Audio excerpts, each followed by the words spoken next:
کتاب کا سبق القواعد فی علم التجوید، مخارج کا سبق پڑھیں گے۔ حروف کے مخارج کتنے ہیں؟ 17۔ اس سے پہلے صفحہ نمبر 11 کھولیں۔ مخرج کا لغوی اصطلاحی معنی لکھا ہے، اور مخرج کی تقسیم 2 طرح کا مخرج ہیں، یعنی یہ 17 ہیں، یہ 2 قسم میں تقسیم ہوتے ہیں۔ مخرج کا لغوی معنی کیا ہے؟ مطلقاً نکلنے کی جگہ، لیکن جب ہم تجوید میں بولتے ہیں مخرج تو پھر اس کی تعریف کیا ہے؟ جس جگہ سے کوئی حرف نکلتا ہے اس کو مخرج کہتے ہیں۔ کیا تعریف ہے؟ جی، مخرج 2 طرح کے ہیں، محقق اور مقدر، یعنی آپ نے حرف ادا کیا، اس حرف کے نکلنے کی بالکل جو جس جگہ سے حرف نکل رہا ہے آپ کو مکمل پتہ ہے کہ حرف فلاں جگہ سے ادا ہو رہا ہے، وہ تو ہوگا محقق۔ اور جو حرف پڑھ رہے ہیں ظاہر سی بات ہے منہ سے ہی ادا ہوتا ہے، لیکن اس کی پرفیکٹ جگہ معلوم نہیں ہے آپ کو، ٹھیک ہے، تو اس کو کہتے ہیں مقدر۔ یہ محقق اور مقدر کی آسان تعریف ہے، یہاں لکھی ہوئی ہے، مشکل آپ کو سمجھ نہیں آئے گی۔ اچھا، اب یہ 2 طرح کے ہیں، تو 2 مخرج مقدر ہیں، یعنی پہلا اور آخری، اور جو درمیان میں 15 رہ گئے، 17 سے ٹوٹل، وہ 15 جو سے ہیں وہ محقق ہیں۔ زبان کے نام ہم پہلے یاد کر لیتے ہیں۔ کیا یاد کر لیتے ہیں؟ زبان کے نام۔ اب آپ سب اپنی زبان نکالیں ذرا باہر۔ کیسے نکالیں گے؟ ایسے نہیں کرنا، یہ زبان ہاتھ کو فرق کر لیں گے، ٹھیک ہے؟ یہ ہاتھ نظر آ رہا ہے میرا آپ کو بھی؟ چلو، تو یہ زبان، ہم اس کو زبان فرق کر لیں گے۔ نکالو یار زبان، ہم منہ والی تو نہیں نکلوا رہا نا میں، ایک ہاتھ والی کو تو نکالو۔ چلیں، منہ والی نہیں نکالنے، ٹھیک ہے جی۔ بائیں ہاتھ سے زبان بنائیں گے اور سیدھے ہاتھ سے زبان کے ناموں کا اشارہ کریں گے، ٹھیک ہے؟ بائیں ہاتھ قاری صاحب اس طرح، یہ ہے زبان کی جڑ، شہادت کی انگلی سیدھے ہاتھ کی شہادت انگلی سے اشارہ کریں گے، زبان کی جڑ۔ زبان کا درمیان، اشارہ کریں گے، زبان کا درمیان۔ زبان کی کروٹ کے انگوٹھے کے ناخن تک، ٹھیک ہے؟ اور اس کے بعد انگوٹھے کے ناخن سے آگے بڑی انگلی تک زبان کی، نہیں کروٹ ہوگی، آگے کنارہ، زبان کا کنارہ، اور یہ سامنے بڑی انگلی جو ہے نظر آ رہی ہے زبان کی نوک، اور اوپر ساری زبان کی پشت۔ تو یہ زبان کے 6 نام آپ نے اسی ترتیب سے یاد کرنے ہیں، کیونکہ حروف کے مخارج ہم اسی ترتیب سے پڑھیں گے۔ اب دانتوں کے نام کا شعر پڑھ لیتے ہیں، زبان آپ کی پھر دوبارہ نکلواتے ہیں، ٹھیک ہے جی۔ دانتوں کا شعر لکھا ہوا ہے تعداد دانتوں کی کل 30 اور 2، ثنایا ہے 4 اور رباعی ہے 2 ہے انیاب 4 اور باقی رہے 20، کہ کہتے ہیں قراء ازراسینی کو، ضواحک ہے 4 اور طواحن ہے 12، نواجز بھی ہے ان کے بازو میں 2 سبحان اللہ۔ اچھا، کتنے دانت ہیں ہمارے منہ میں؟ کتنے دانت ہیں؟ 32 ہیں۔ اور داڑیں عضلات کتنی ہیں؟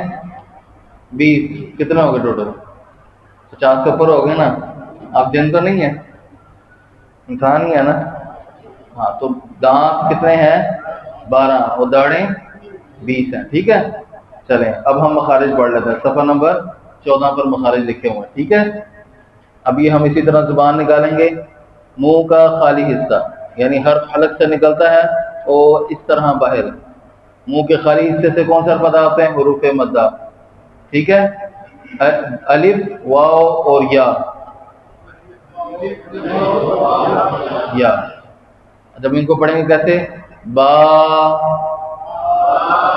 زبان حلق سے نکلی، منہ میں کہیں رکی نہیں, باہر ختم ہو گئی ہوا پر. ٹھیک ہے. بو بی. اب حلق سے آواز نکلی منہ سے باہر, ان کو حروف مدہ اور ہوائیہ بھی کہتے ہیں. مدہ یہ لمبے ہو رہے ہیں, ہوائیہ ہوا پہ ختم ہوتے ہیں. ٹھیک ہے. اقصی حلق, یہ زبان کی جڑ تھی. اقصی حلق اشارہ کریں گے. اقصی حلق, حلق کا وہ حصہ جو سینے کی طرف ہے, اس سے حمزہ اور ہا ادا ہوتے ہیں. وسط حلق تھوڑا سا اوپر, حلق کا درمیانی حصہ, اس سے عین اور ہا ادا ہوتے ہیں. ادنا حلق, حلق کا وہ حصہ جو منہ کی طرف ہے, یعنی زبان کی جڑ کے بالکل قریب, اس سے غین کیسے اور خو, یہ دو حرف ادا ہوتے ہیں. ان 6 حرفوں کو حروف حلقی کہتے ہیں. زبان کی جڑ بتایا تھا, زبان کی جڑ جو کوے کے قریب ہے, اوپر تالو سے لگے اس طرح, تو اس سے قوف ادا ہوتا ہے. کون سا حرف ادا ہوتا ہے؟ زبان کی جڑ کوے سے ذرا نیچے, منہ کی طرف ہٹ کر, زبان کی جڑ کوے سے ذرا نیچے منہ کی طرف ہٹ کر اوپر تالو سے لگے تو کاف ادا ہوتا ہے. کون سا حرف ادا ہوتا ہے؟ اب ان دونوں کے مخرج میں فرق ہے, تو ہم اس کو مکس نہ کریں. بعض مرتبہ قوف قوف اس طرح پڑھتے ہیں, یہ بھی غلطی نہ کریں. پھر قوف کو باریک بھی نہ کریں کاف پڑھنے کے لیے. الگ الگ مخرج ہیں, اپنے مخرج سر کو ادا کریں, وہی صحیح ہوگا. ان دونوں حرفوں کو کیا کہتے ہیں؟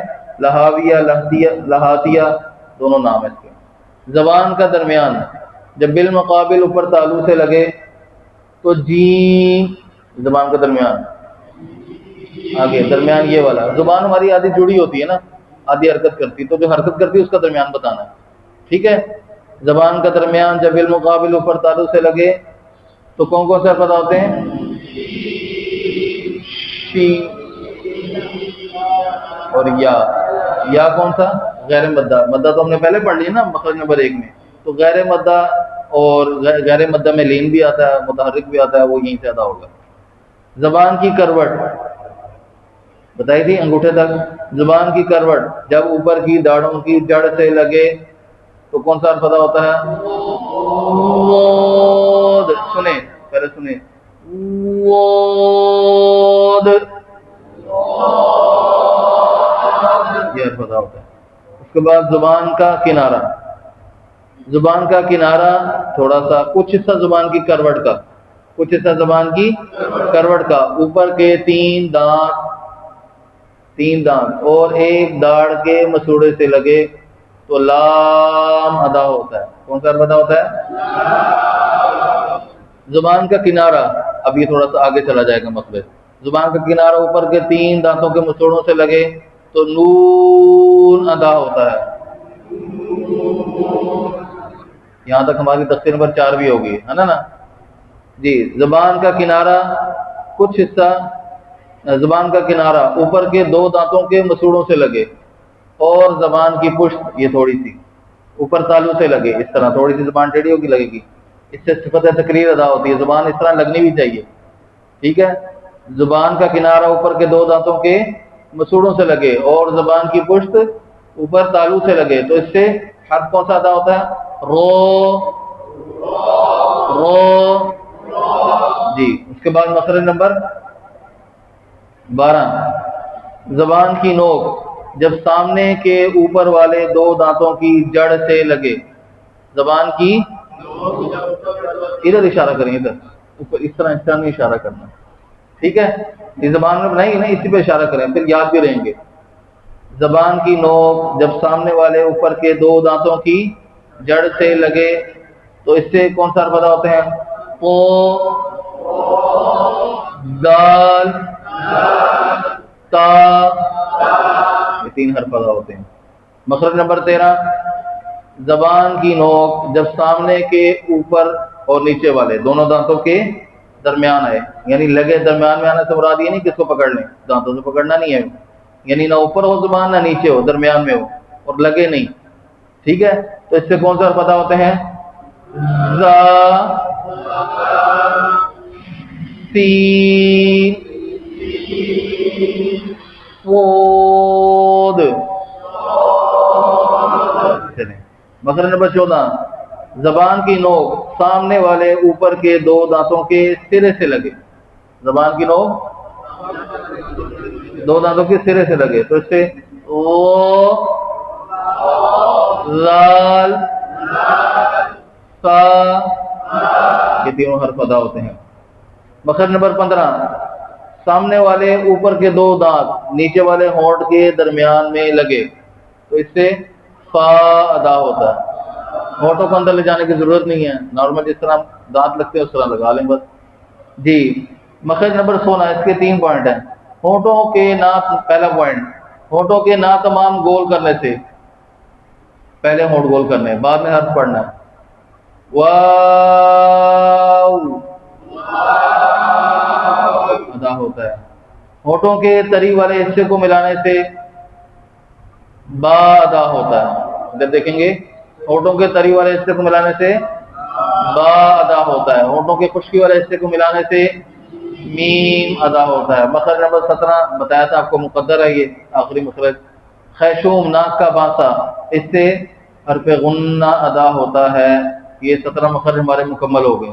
اس کو اسی طرح زبان کے نام اسی طرح یاد کریں، مخارج ہاتھ سے یاد کریں۔ جب آپ دیکھ کر یاد کریں گے تو خود بخود نقل لگ جائے گی، آپ کو یاد بھی ہو جائیں گے۔ ٹھیک ہے، یاد کریں گے نا انشاءاللہ۔ جزاک اللہ خیر۔